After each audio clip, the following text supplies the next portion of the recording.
Nara, como é que você avalia o governo do prefeito Paulo Sérgio, esse primeiro ano agora? Paulo falou que ficou algumas dívidas para trás. O Adelmo foi e rebateu no Política Cruzada, dizendo que não, que deixou dinheiro no caixa. Quem vai ser o palanque do Lula em Minas? O tempo, ele é impiedoso para todo mundo, né? Levando em consideração tudo isso, você acha que está na hora do Lula se aposentar? Eu sou a deputada que mais mandou emenda para a cultura. Mais de R$1 milhão. Dandara, uma última questão que eu quero trazer para você, que é um viral, falando de comunicação política. Quando ele é terrível, cuidado. Minha gente, no Poder Entrevista de hoje, a gente falou com a deputada federal Dandara. Ela falou sobre administração pública municipal, as emendas impositivas, quem é o palanque, definitivamente, quem é o palanque do Lula em Minas Gerais. Tem muito assunto aí. Acompanha com a gente.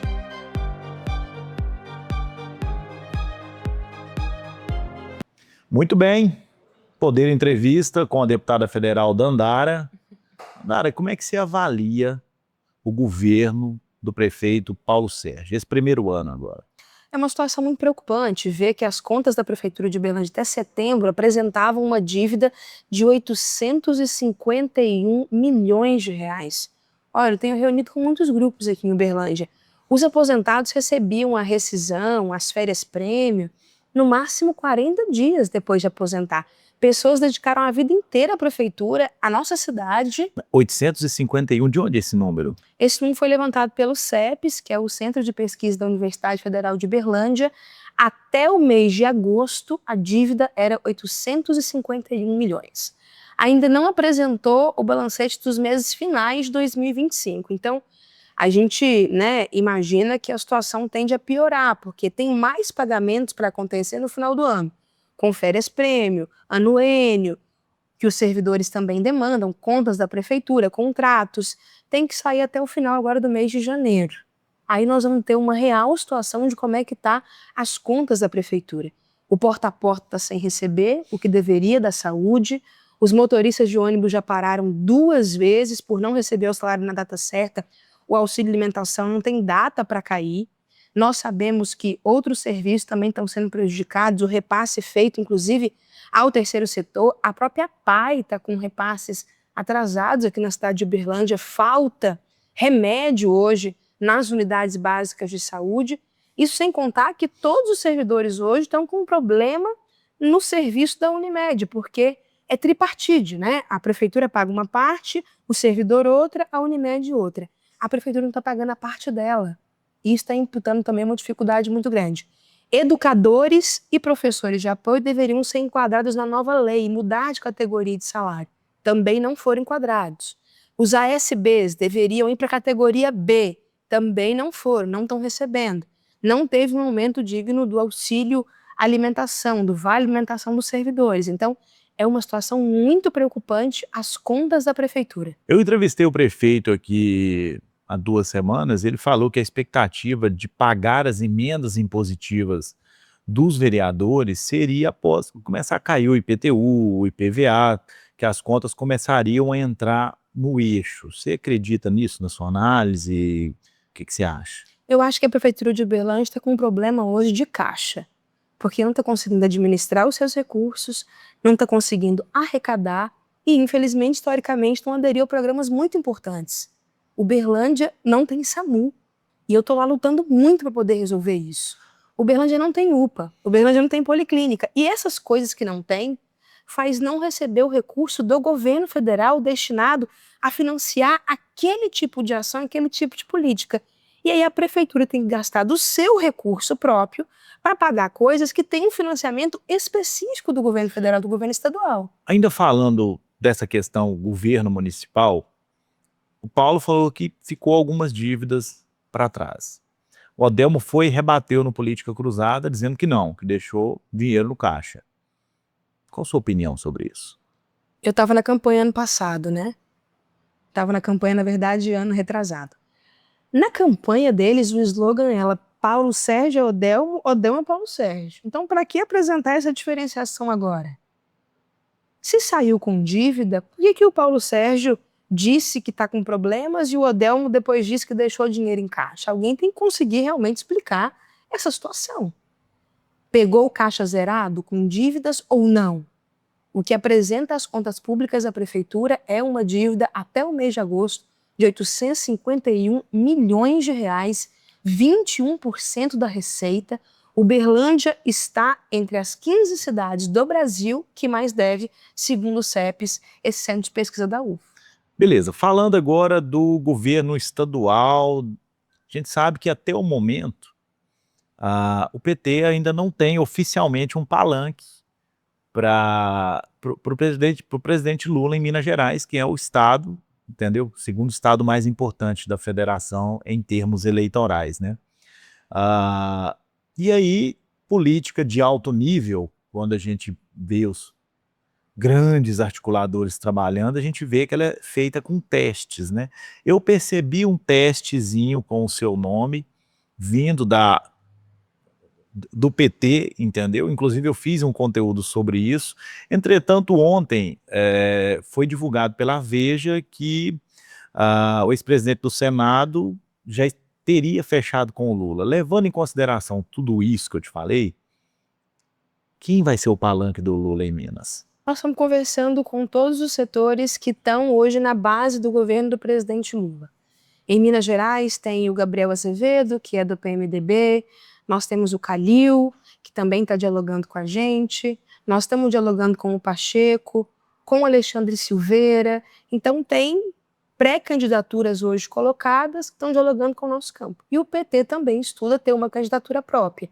Então está também construindo pesquisas dos nomes que estão com a maior relevância e incidência hoje em Minas Gerais para organizar isso. Minas Gerais é um estado muito estratégico. É aquela síntese do Brasil. Quem ganha em Minas, ganha no Brasil. Não à toa... Isso é histórico, né? As últimas eleições sempre mostraram isso. Nós estamos com muita prioridade de reeleger o presidente Lula, eleger um senador, uma senadora. Hoje nós temos a Marília Campos de Contagem, prefeita, muito bem avaliada, já como um nome forte do PT, aparecendo nas pesquisas.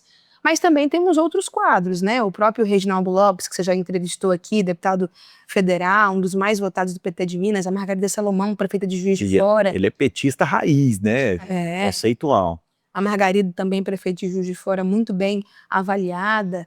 Tem nomes também da renovação política, o Miguel Ângelo, tem a Ana Pimentel. Então, nós temos hoje quadros no PT de Minas que faz com que a gente tenha, sim, uma capacidade de articular um bom projeto para Minas Gerais. Mas sabe o que é interessante o que você está falando? Porque é o seguinte, quando a gente olha para a direita, a gente vê uma briga, entendeu? Uma briga do Cleitinho, do Simões, do PL particular e tudo, e do lado da esquerda a gente não está vendo essa briga, entendeu?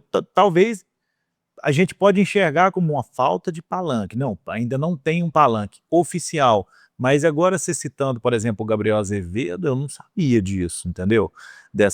Que existe essa conversa. Então, essa articulação está acontecendo, né? Na política, nem sempre quem larga na frente vence a corrida. É muito mais sobre estratégia, tática e apresentar o melhor projeto, as melhores propostas. Construir realmente apoios, fortalecer uma base grande. Tem coisas que acontecem que estão no controle no processo eleitoral, mas não é sobre lançar a campanha primeiro que vai dar o melhor resultado eleitoral. É preciso ter visão de futuro. Adiantou o Matheus Simões lançar a campanha dele ano passado? Nessa altura do campeonato, o que ele tem realmente definido?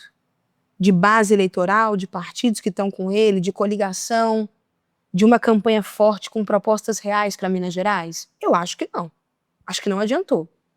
Nessa altura do campeonato, eles também não estão com um grupo político formado, com um apoio oficializado. E o próprio PSD, que ele se filiou, ainda está em disputa.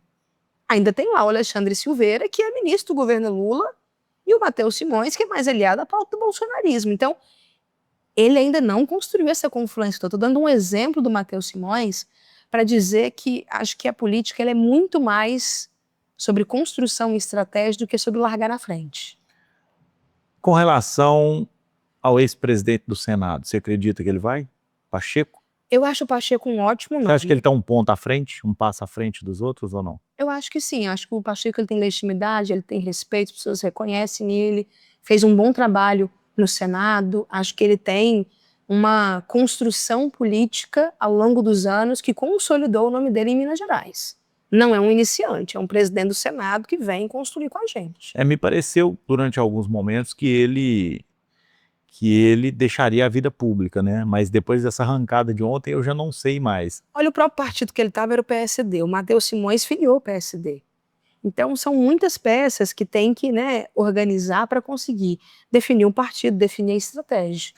Obviamente que você é uma parlamentar de oposição ao governo Zema, mas eu gostaria de te perguntar, eu gostaria que você fizesse uma análise, comentasse desses anos aí de governo Zema. Minas Gerais está com uma dívida hoje de 165 bilhões de reais. O Zema não está pagando o servidor, o professor. O piso nacional dos professores hoje é R$ 4.500, ele está pagando em torno de R$ 2.700. Enquanto isso, ele aumentou o salário dele em 300%. Ele é o governador que diz que está fazendo uma gestão eficiente, aumentou em R$ 1,5 milhão o gasto com combustível da aeronave que ele usa, mas cortou o combustível das viaturas e das ambulâncias. Então é uma pessoa que sacrifica a política pública, o povo mineiro, em nome das suas regalias e seus privilégios. Minas Gerais, hoje, não tem um projeto de desenvolvimento. Eu ando muito por Minas Gerais, eu rodo todo o nosso estado. Todo lugar que a gente chega, as obras são do governo federal. É o PAC, é o Programa de Aceleração do Crescimento. Você vê pouquíssima coisa do governo de Minas. Então, Minas não tem hoje um governo que se paute no desenvolvimento realmente do seu estado. É uma ausência de uma política pública eficiente para Minas. Educação que Prospera, um projeto interessante, né? Foca na premiação por metas de aprendizagem e isso acabou gerando muita repercussão. Você que é da área da educação, o que você achou disso? Eu acho que primeiro ele tem que pagar o piso dos servidores para depois querer dar uma bonificação por mérito. Ele está fazendo isso para maquiar. Não paga o piso, o mínimo dos professores e agora quer dar uma bonificação por desempenho. Quem vai numa escola estadual sabe, está precarizado, salas superlotadas, não tem investimento nos equipamentos, nem na formação continuada dos professores ultra sobrecarregados, com problemas de adoecimento mental.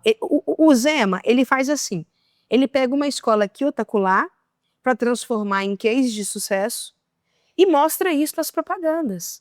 Mas não é a realidade das escolas estaduais. Vai numa escola de periferia, vai numa escola realmente interior, vê quantos alunos estão na sala, vê se tem aquela lousa digital, vê se aquele kit material que ele diz realmente está chegando para os estudantes. Ele fez recentemente aquele aulão no Mineirão que foi um verdadeiro desastre. Uma atividade sem didática, sem preparo, sem organização, com uma ideia de marketing para lançar a pré-campanha dele, que terminou em porradaria, em pancadaria. Então, não há um investimento real na educação mineira hoje. O Zema tem que pagar o piso dos professores, tem que investir na infraestrutura, nos recursos pedagógicos para alavancar a educação. Falando agora do governo federal, o tempo ele é impiedoso para todo mundo, né? O Lula é o natural candidato à reeleição.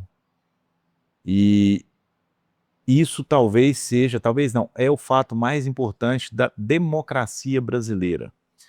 Por inúmeros motivos, pelo fato dos próximos 3 ministros do STF, por exemplo, se aposentarem, poderem se aposentar durante o próximo mandato. Então, assim, são muitas coisas importantes que vão acontecer nos próximos 4 anos. Levando em consideração tudo isso, você acha que está na hora do Lula se aposentar? O Lula fez e faz muito pelo Brasil. Eu quero te dizer só sobre Uberlândia, o que eu consegui com o Lula para trazer para cá. Nós conseguimos agora a implementação do SAMU. Serão 11 ambulâncias, 16 milhões de reais para atender 1,5 milhão de pessoas. Eu consegui um novo CAPS infantil, a construção de um novo postinho de saúde lá no bairro Jardim Botânico, uma UBSF no Morada Nova. Nós conseguimos para Uberlândia 2 policlínicas que não tem hoje. Uma já está aprovada, as obras têm que começar logo, no Planalto, na Avenida ali Getúlio Vargas, 33 milhões de reais. E eu ainda destinei um monte de emenda para a saúde para ajudar a resolver esses problemas. Transformar a UAS São Jorge em UPA, para poder implementar finalmente o SAMU, R$ 1,5 milhão eu mandei.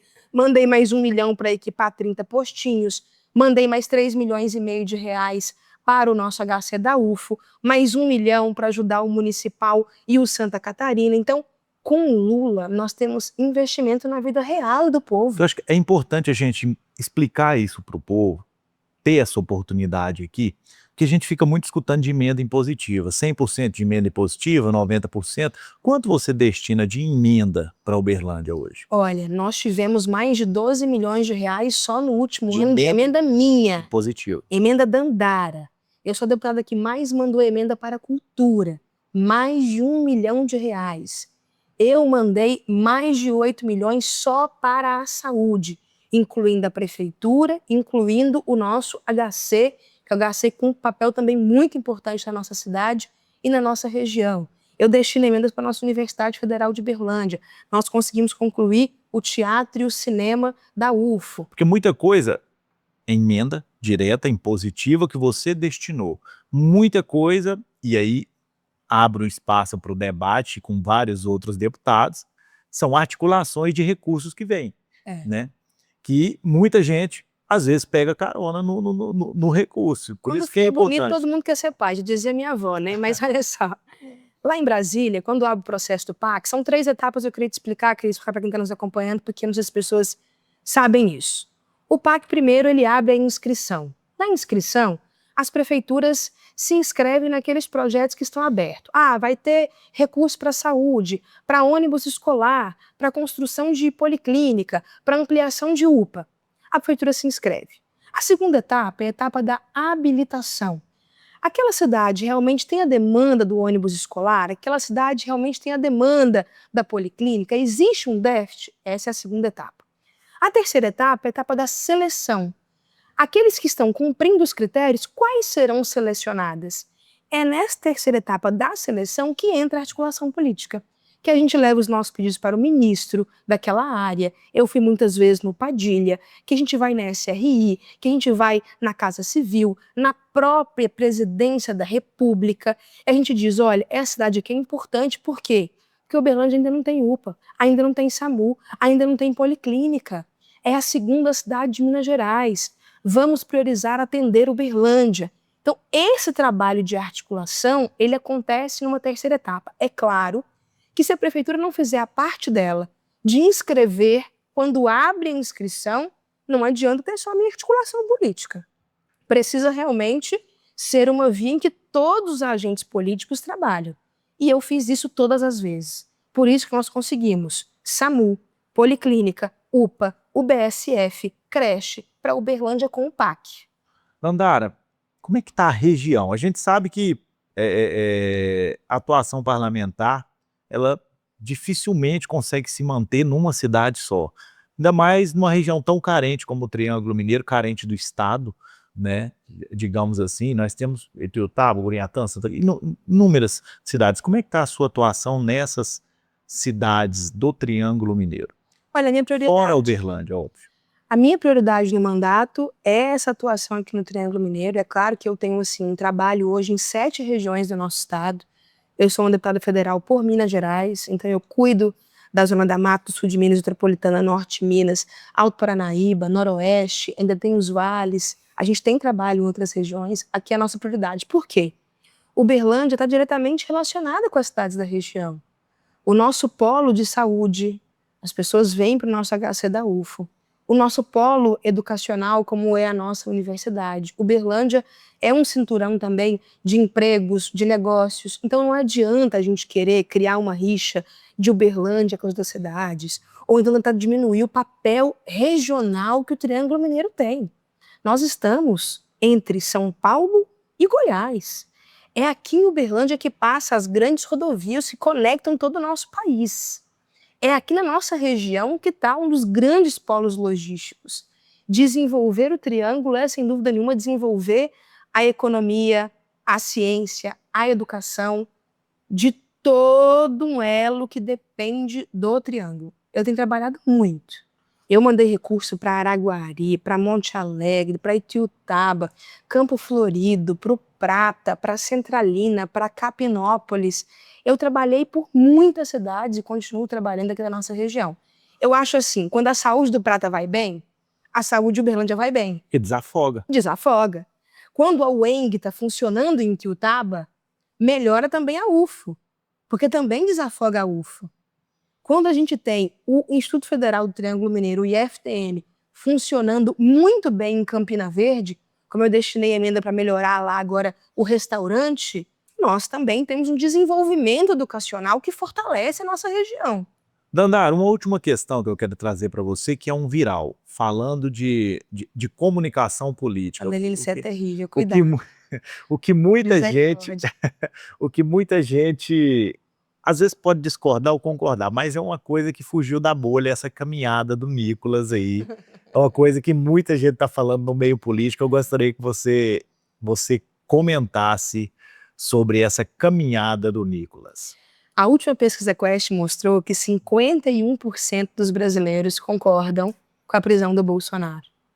Eu percebo que hoje essa prisão ela não é só sobre esquerda-direita, é sobre a democracia.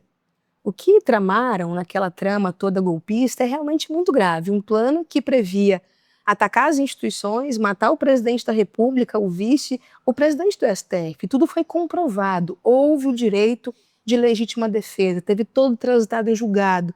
O Bolsonaro tentou tirar a tornozeleira com ferrinho de solda. Nitidamente havia também um plano de fuga. É por isso que o Bolsonaro foi para prisão domiciliar, é por isso que o Bolsonaro foi agora encaminhado para a Papuda. Há um agravamento, né, das consequências. Ele não respeitou as medidas que foram impostas, não usar a rede social, ele tentou tirar a tornozeleira eletrônica. Por isso ele está sendo preso. Eu percebo que hoje não tem um apelo na sociedade de massas pedindo a liberdade do Bolsonaro. Eles falaram que quando o Bolsonaro fosse preso, o Brasil ia parar. Parou? Ele foi encaminhado para a Papuda. Então, esse é um apelo para criar uma cortina de fumaça e tentar desviar o foco das questões reais que nós temos que debater. Eu acho que a prioridade nossa, enquanto deputado na Câmara, é aprovar o fim da escala 6x1. Não é aprovar a anistia, dosimetria, PEC da blindagem, da bandidagem, igual eles fizeram nesse final de ano. Nós não podemos voltar à atuação dos deputados só para defender e livrar a pele do Bolsonaro. Nós temos que pensar no povo brasileiro, é para isso que nós somos eleitos. Apresentar pautas como essa é para não colocar a vida do povo no centro. Isso está errado. E é um apelo, um desespero de quem está tentando, de alguma forma, manter na mídia, manter aqui na comunicação, na rede social, essa questão da prisão do Bolsonaro. Apelaram para o Trump, os Estados Unidos tentando prejudicar o Brasil.